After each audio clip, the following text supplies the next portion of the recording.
I'm gonna get emotional. I really like how he's putting this. That instead of saying if someone falls behind, we'll pull them forward or we'll like help them move, which is a direction that could be taken in this metaphor. It's if somebody falls behind, we match them.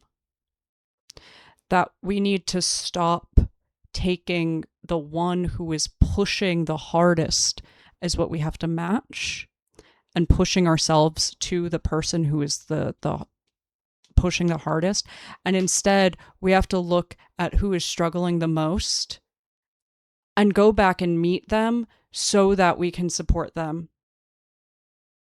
And that is something that you only learn through a lot of experience. You only learn and a lot of failure. 개인적인 꿈 있어요, 다들? 아, 되게 어려운 질문이다.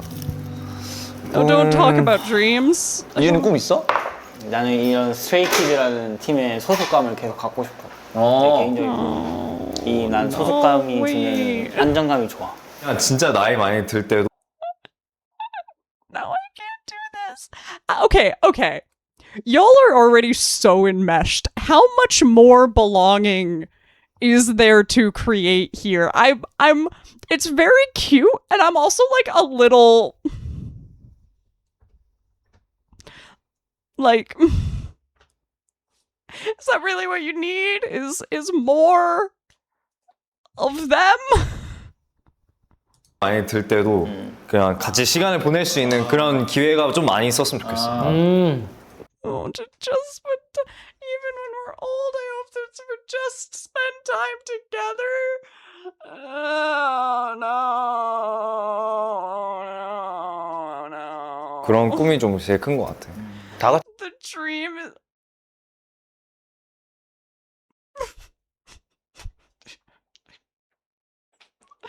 Why are they building a life together in words right now? Don't do this to me. We could all just live near each other. Please tell me this is a spoiler for them actually buying apartments all in that same apartment complex, because while that would hurt me on a deep metaphysical level, it's also the only correct thing to do. 근처에 살면 돼. 그러면 한 곳에 살아야겠네. 호주는 여행으로만 가고. 호주는 가깝지. 10시간? 10시간 가깝지. 나는 그냥 That's an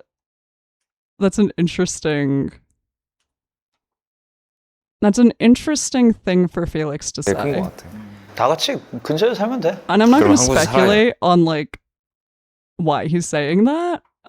But this is an interesting conversation.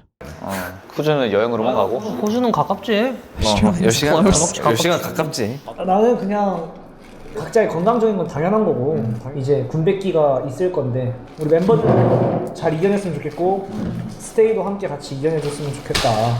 멋있게. I'm glad that they're explicitly talking about it, because like Stay talks about it so much and like theorizes about it so much, and I'm glad that they're just making the decision to start openly talking about it so that they can, it's sort of a reassurance, right? Like, you know, we're going to get through it well, Stay gets through it well also, and then like we'll be back. Especially because like the fact of the matter is that I think fandoms freak out about military gaps more than they necessarily need to. You know, especially considering that, like, we're not the ones going through it. Like, military gaps are really difficult, right? Like, being conscripted is a really difficult experience, even if it's a very normalized one in that culture and country, right? And I find that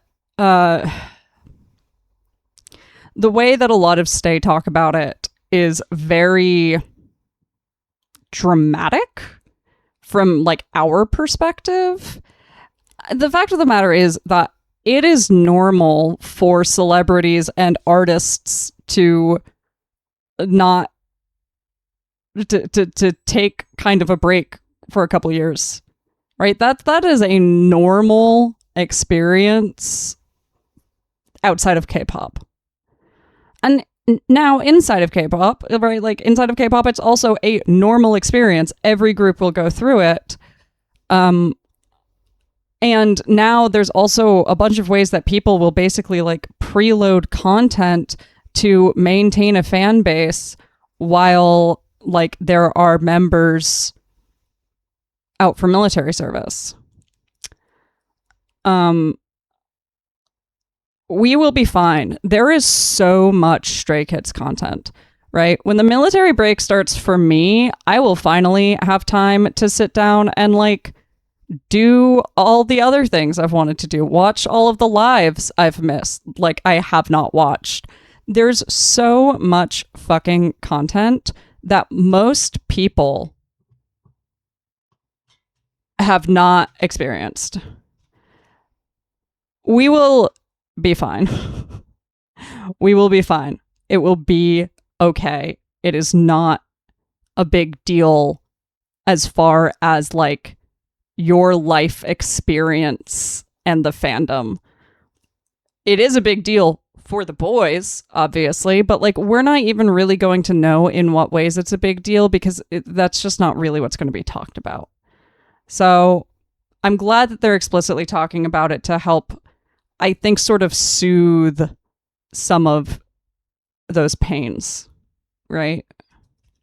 멋있게 잘 돌아와서 스키지에 음악 잘 또 하면 좋지 않을까. 나이스. 군백기라는 것부터 좀 어떻게 처리를 해야 그 뒤에 걸 생각할 수 있을 것 같아. 지금은 일단 복잡하게 생각하고 싶지는 않아서. I think that's 나는 smart. 너무 먼 미래를 생각하고 있었나?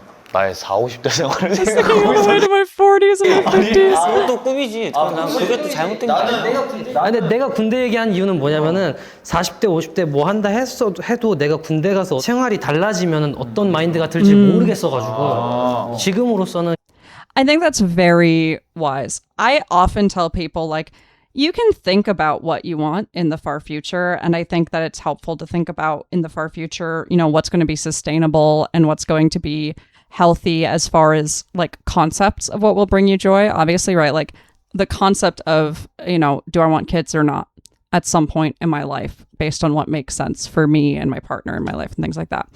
Do I want to own property? Do, you know, what country do I want to live in? Do I want to settle down or do I want to be more nomadic, right? Like big concepts like that are very beneficial to think about. But the fact of the matter is that 5-year plans don't happen usually, right?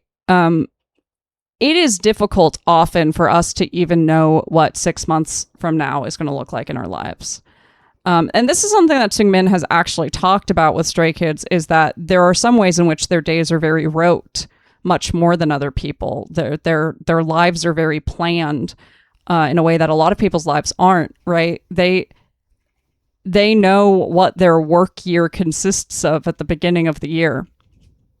That doesn't necessarily mean they know how they will change, how their relationships will change, how their perspectives on the world will change, right? And for most people, we don't really know how anything will change. We don't know how our jobs will change. We don't know how our socio-political situation will change. The world is very chaotic. And it's not even like the world is more chaotic than it's ever been before. There is a little bit of that. But 5, 10, 20-year plans beyond like these sort of big overarching questions that are necessary to answer in order to like make decisions now. Although also you can change your mind about a lot of those things. You know, you can't change your mind about having kids once you've had kids. But a lot of decisions do not have to be permanent, you know? And it just means that like, yeah, I find that people are lucky if their 1-year plans, you know, pan out. So I think Lino is making a really wise point here that like for him, he doesn't necessarily know that if he's imagining his 40s and 50s right now, that when he gets done with military service, you know, in a couple of years, is he going to want specifically the same things? Is he going to be the same person? Right? Yeah, I think that's absolutely true, Galaxy. Yeah, sometimes you try what you think you wanted and you realize it's not what you really wanted. And there's like other things. You know, my wife and I have talked about, for instance, like, especially because our disabilities are very dynamic and changing, we've talked about what it would look like once we have the income, if we have the income, to foster children before we decide if we want to raise children. We'd both be excellent parents, but there's a lot of other factors beyond do we want to be parents and would we be excellent at it. And while, you know, you might be in a foster child's life forever if they want you to be, in some ways it gives you the opportunity as well to figure out, like, okay, would this actually work in our lives, like long term, rather than for the 6 or 12 months that you're engaged in the foster for this child, you know?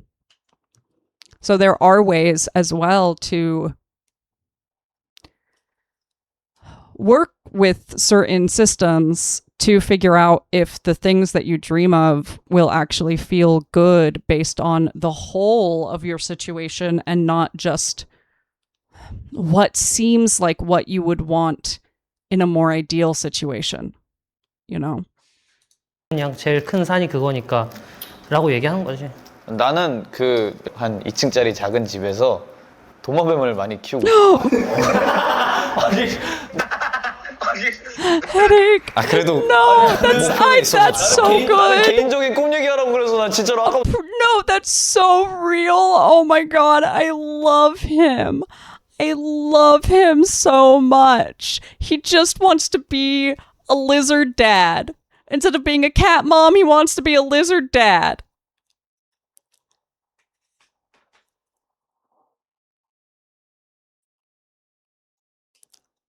I love him. I love him so much. 생각하고 있었단 말이야. 그래서 This is such a real dream too, though. Like, I actually love this as a goal, right? Like, it's kind of theoretical, but it's also like kind of something that you could really implement, right? Like, maybe the 2-story house that like you can make up the vision in your mind of what feels awesome, and then be like, okay, maybe that exact vision doesn't mesh with other parts of my exact vision, but like, I can totally become a lizard dad, even if it's not in like specifically a 2-story house and the bottom floor is just filled with lizards, right? Like, if I just want to be a lizard dad, I can totally be a lizard dad. Oh my God, that's so good. 복층 오피스텔 가면 되겠다. 이미 가주니까 호주 오면 돼. 아 안돼 호주는 독 있는 애들 많아요. 아 귀여워. 아 나 리차드 새로운 사진 찍은 거. I love this Felix and Chan low-key trying to convince everybody to move to Australia. They're like, listen, y'all, we've been in Korea for so long, and we just can't be gay enough here. All right? And we'd really like to go back home where we can be gayer. 그렇긴 하더라 쟤네. 나 진짜 싫어했었는데. 왜 진짜 귀여운데. 근데 그때 보고 인식이 바뀌었어. 봐봐 귀엽지. Why does Seungmin get to see it and we don't? 이게 좀 귀여워. 맞아. Show us the lizard. 귀여워. 아, 약간 웃는 느낌이 있어 그게. 어쨌든 그렇다. 나는 그 스트레이키즈의 꿈이 희미해지지 I'm gonna 않았으면 좋겠어. fight. 어쨌든 어쩔 수 없이 꿈이 희미해질 수밖에 없거든. 예전만큼 쉽지도 않고 뭔가 생각도 많아지고 연차도 좀 찾고 뭐 할 때마다 약간 스포츠 선수처럼 했었잖아 그동안. 그렇지. 누가 우리보다 더 반응 좋고 그러면 다 같이 막 화도 내고 속상해서 우리 뭐 같이 술도 마시고 그런 시절이 있었는데 사실 지금은 그렇게 하기에는 좀 많이 시간도 지났고 해서 뭔가 예전만큼 그런 분위기가 없는 거에 좀 적응을 한 느낌? 뭘 해야겠다, 뭘 이뤄내야겠다. 예를 들면 뭐 작년 같은 경우에는 망원대상 무조건 받아야지. 뭐 이런 거 하나 있었고. 내가 또 현지 얘기하는 그런 거 같아. 그냥 당연히 우리가 옛날에 비해서 효율을 따져. 8, 9년 동안 이렇게 달려오면서 연생 때부터 진짜 솔직히 너무 열심히 했고 그러니까 여기까지 왔고. 그치? 근데 이렇게 10년, 20년을 할 수는 없지. Oh my 사람이라는 fucking god. I'm so glad they're saying that. I feel relief, like fully, like my body is in a state of like just weight has like fallen off of me hearing Changbin say like we can't do this anymore. Like we cannot keep running like this.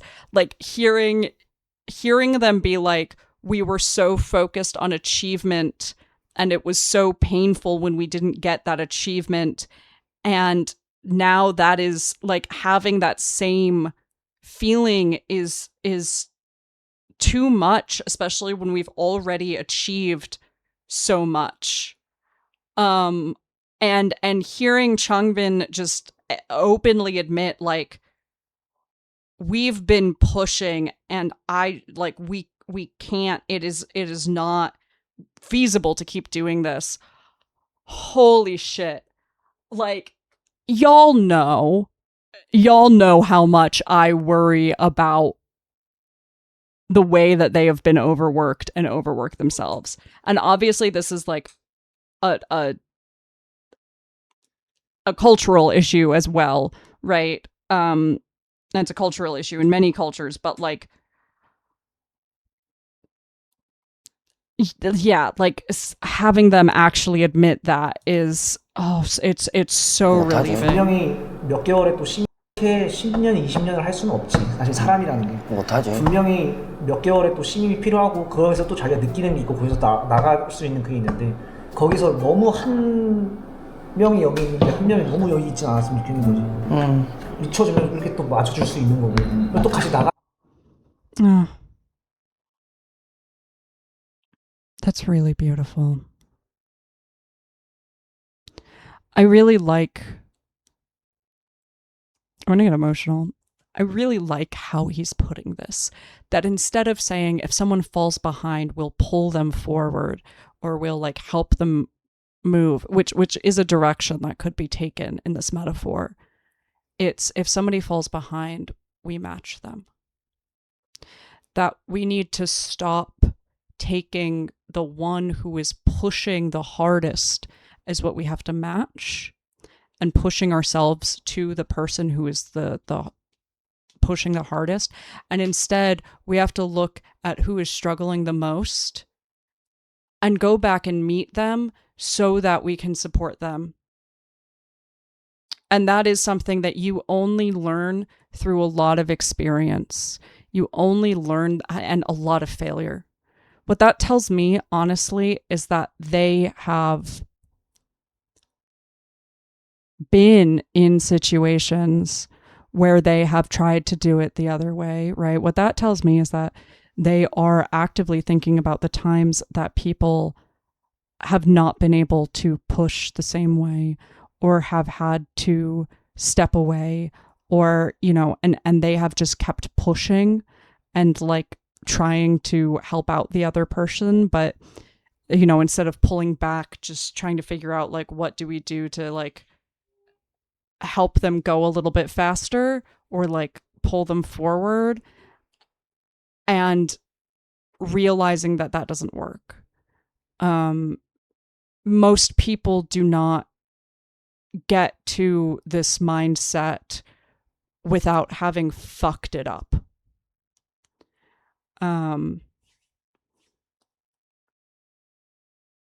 Yeah, no, that's true too, KG. And that it's because there is something wrong that somebody is falling behind, not because they're just being lazy, which I think they tell themselves a lot. And I think openly talking about it like this helps them step away from telling themselves, like the people who are hardest on them about being lazy are probably themselves at this point, right? Like themselves as individuals. And that team faith, and I think it is trust at this point, right? I think all teams should have faith that if somebody is falling behind, it is for a reason. It is not just because they do not want to do the work until it is proven otherwise. But at this point, they all trust that everybody wants to push, and that what everybody needs the most is the reminder that, like, they can't keep pushing like this. And that if somebody is struggling more, that that person, you know, has really strong reasons and needs consideration and needs everybody else to match them so that they don't feel like they are the failure, right? That is,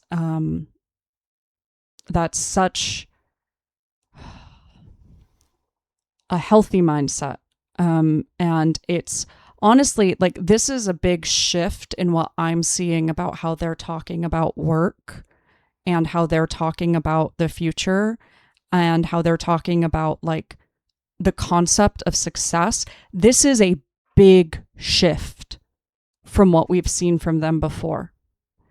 And that's really lovely to see and very hopeful to me as well, because that type of shift actually, it makes people think like, oh my gosh, that means that, like, the team isn't going to work as hard, or it's going to fall apart or whatever. But that's actually what creates sustainability. That type of mindset makes it much more possible to continue to do this for 10, 15, 20 years, because that's how you do a marathon, not a sprint, right? That's really phenomenal. And I think I'm so proud of them for, you know, taking whatever failures they have had in this way, because they have absolutely had failures in supporting each other the way that needed to happen. It's just impossible for them not to have. Taking those failures and taking those relational ruptures and healing them in such a way as to change their mentality about how to be friends and how to be a team, and using it to build a healthy, sustainable mindset instead of, like, internalizing it as failure, right? 하다가 또 얘가 나가면 또 이렇게 맞춰줄 수 있고 맞춰줄 수 있는 것처럼 그렇게 하다 보면 내가 볼 때 꾸준히 오래오래 할 수 있을 것 같은데 그것마저도 못할까 봐.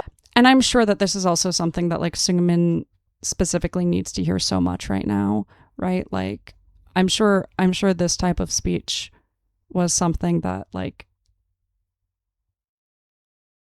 was in part for his benefit too, right? 시기에 따라 또 다르겠지. 누구는 이번엔 이래, 이번엔 이렇게 뭔가 이렇게 좀 줄다가 이렇게 될까 봐. 뭐 이렇게 한 명씩 없어지고 하니까. 그래서 뭔가 좀 그런 거에 대한 살짝의 아쉬움이 있어. No, I accidentally moved forward. I was like, that's not what I. 하다 보면 또 같이 나가다가 또 얘가 나가면 또 이렇게 맞춰주면 이렇게 또 맞춰줄 수 있는 거고 또 같이 나가다가 또 얘가 나가면 또 이렇게 맞춰줄 수 있고 맞춰줄 수 있는 것처럼 그렇게 하다 보면 내가 볼 때 꾸준히 오래오래 할 수 있을 것 같은데 그것마저도 못할까 봐 그 불안함이 형진한테 느껴진 것 같아, 나는. 그러니까 한 명이라도 있으면 돼. 다 시기에 따라 또 다르겠지. 누구는 이번엔 이래, 이번엔 이렇게 뭔가 이렇게.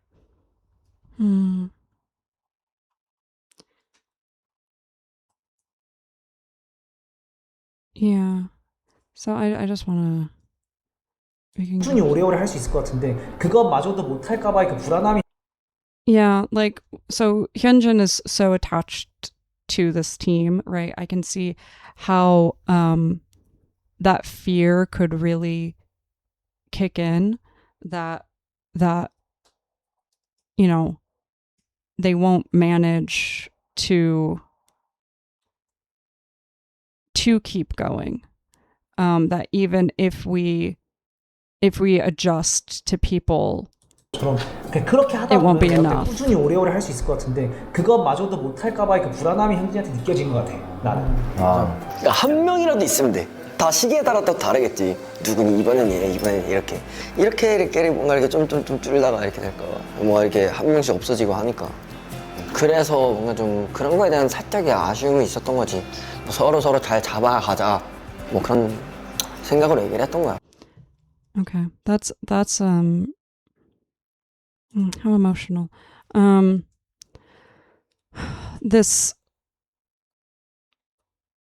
and I think it also says a lot about they've been pushing so hard and had so many difficult years, and I think especially we think about like 2023 was a rough year for this team.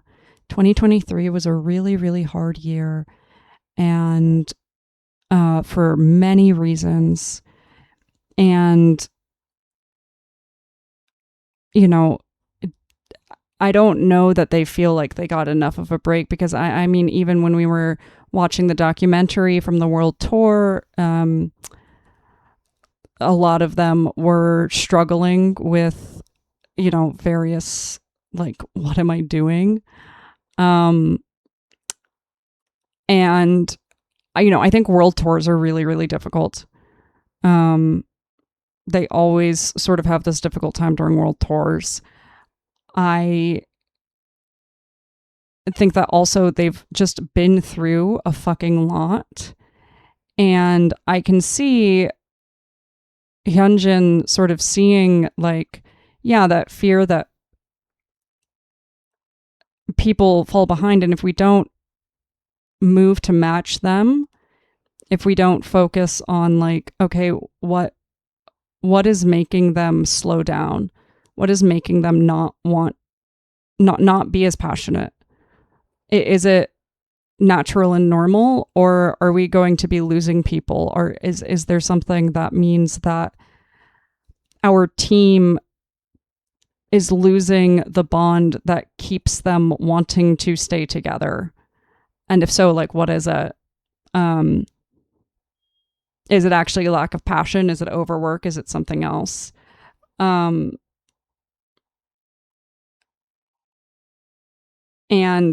seeing all of that and having that fear, because I think especially like at this point, a lot of them do feel like if somebody were to leave the group, what would happen to Stray Kids as a group?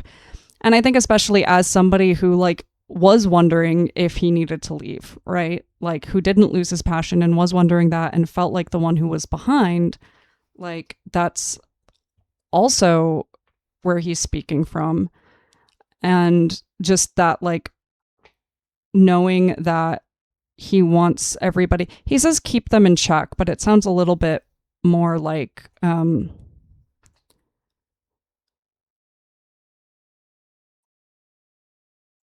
just knowing what's going on with them and motivating them, right? Like helping figure out what keeps them motivated to do this.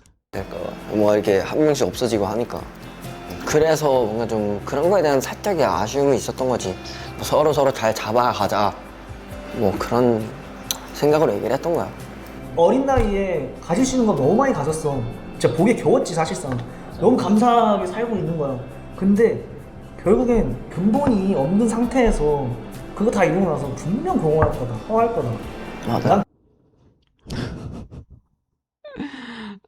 Throwback to Hollow. Yeah, I'm really glad that this is something they're recognizing too. This is a really big mental shift that we're seeing from them. Really healthy one. And I wish that they didn't have to learn it through such difficult lessons. Oh, it is I figured it might have been a translation issue, keeping people in check, saying more like, let's hold on to each other, let's support each other. Well, yeah, that tracks more with what I'd expect of Hyunjin. So that makes sense as a translation error. Yeah, this is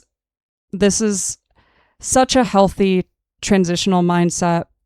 And yeah, I really, really wish that they didn't have to learn it in such a brutal way. I think that they learned this lesson so much more harshly than most people who have to learn this lesson, right? And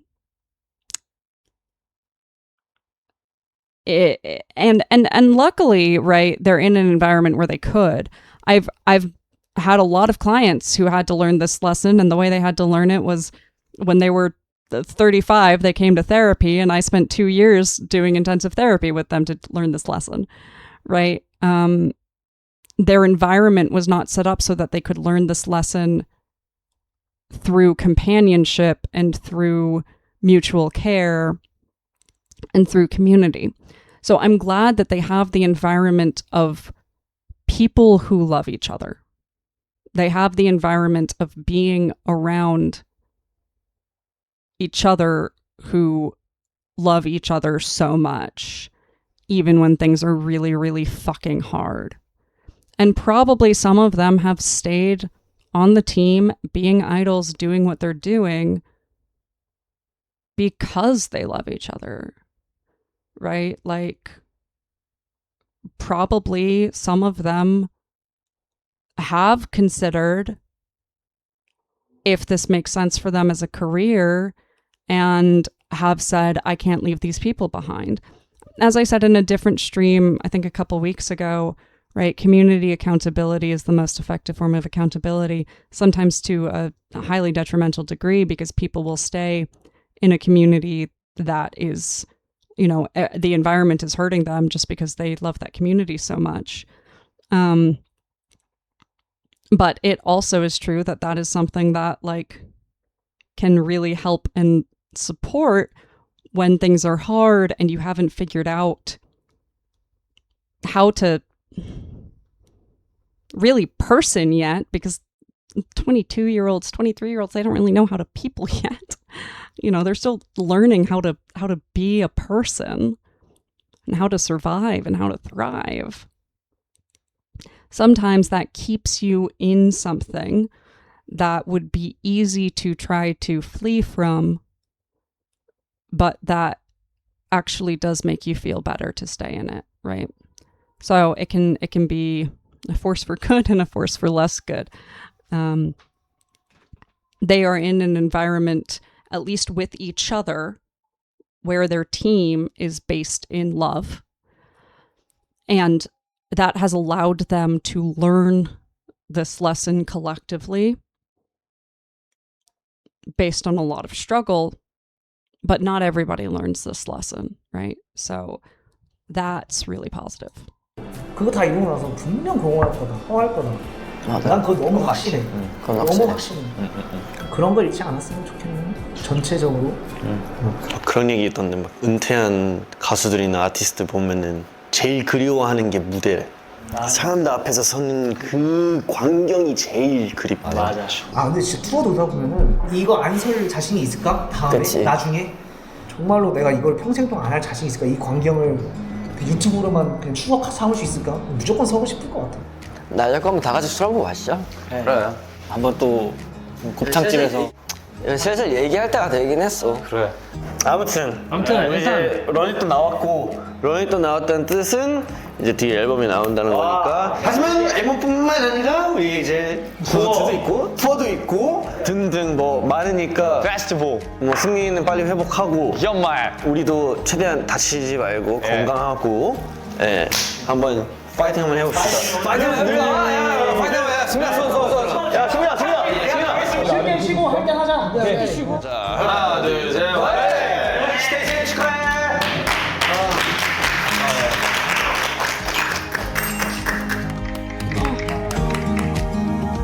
Okay, yeah, that was really sweet. That was really cute. You were all right. I'm really glad I watched that. Y'all win. You gave me the right advice.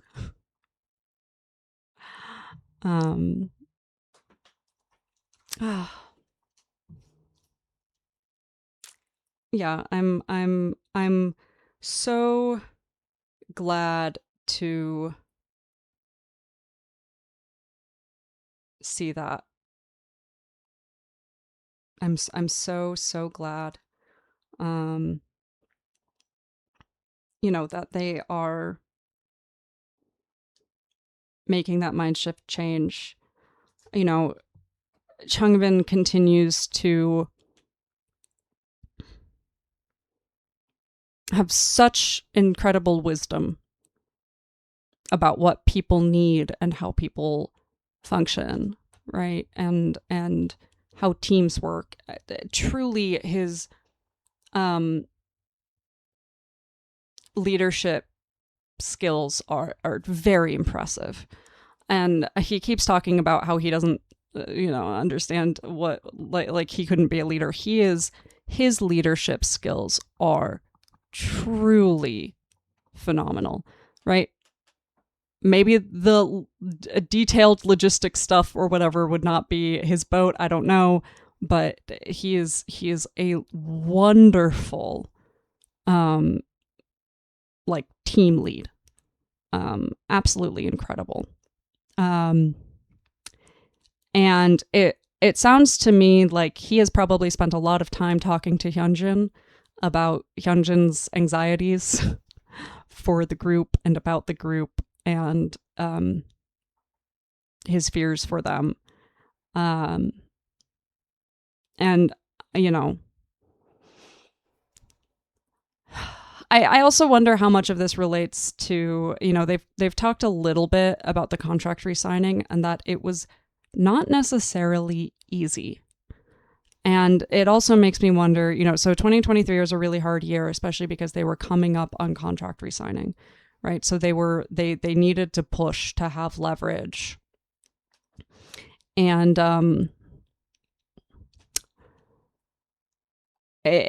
I have kind of been curious based on some of the things they've said, and this is speculation and we're never going to know, but I have kind of been curious if there weren't a few members who were wondering if they did want to continue. And maybe there were some hard conversations that needed to be had about that.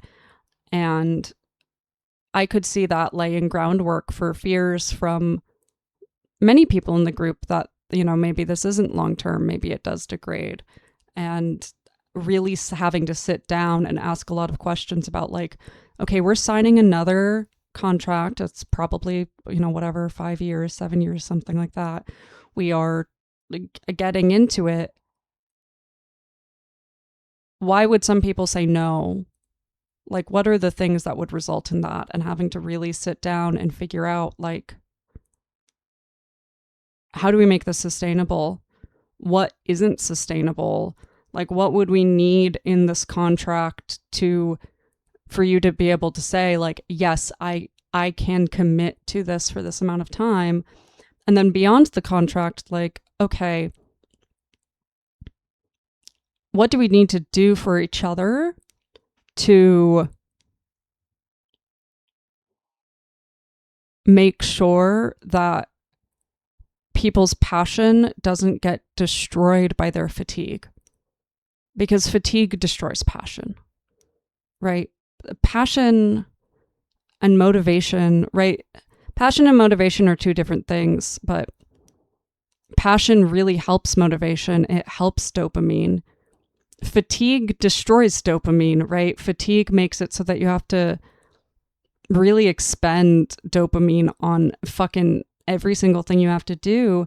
And it kills motivation, which eventually kills passion. So, you know, I think that that's probably something that they've had to have a lot of talks about. And it sounds like those talks have come to a much healthier mindset as a group, even though that mindset is also a little unnerving because it's very different. And it is bittersweet to get to a point of feeling like, okay, maybe we are in a better place now, but that means that things have been hard in the past.